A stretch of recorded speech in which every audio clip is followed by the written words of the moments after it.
KTN News.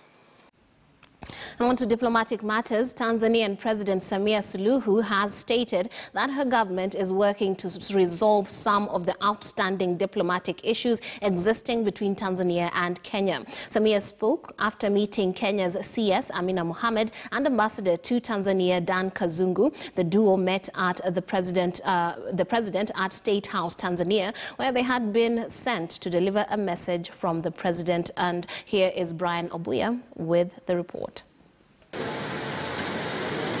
New Tanzanian President Samia Suluhu has promised to pick from where her predecessor John Magufuli left, although Kenya and Tanzania experienced a love-hate relationship during the reign of Magufuli.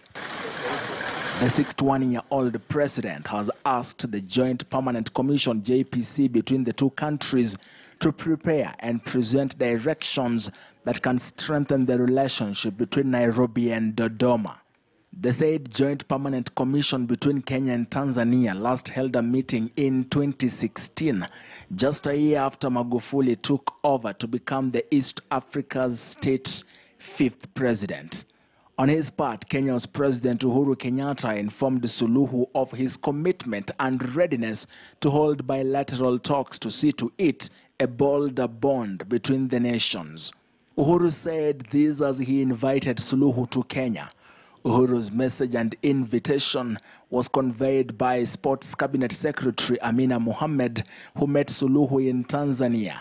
Suluhu, who was sworn into power to become East Africa's latest female president, will officially visit Yoweri Museveni in Uganda in her first maiden trip outside of Tanzania. This in what appears to resolve the diplomatic relationships that deteriorated during the late President John Pombe Magufuli's tenure, an administration she co-led as vice president for 2 terms. Tufanye kazi kwa maendeleo ya nchi zetu, lakini pia kwa jumuiya yetu Afrika Mashariki.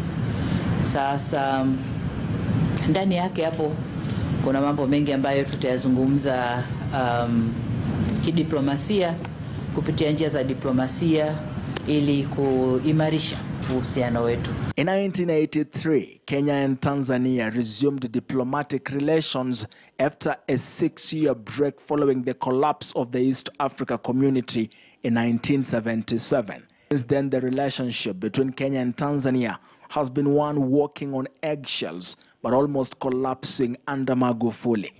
In 2018, for example, Tanzania banned some 5,000 chicks from Kenya alive, saying they had been illegally imported and that the country feared a bird flu transmission into Tanzania. Suluhu has the difficult task of reuniting the polarized nation that for once thought it could survive on its own as an island. Brian Obuya, KTN News. Now, the family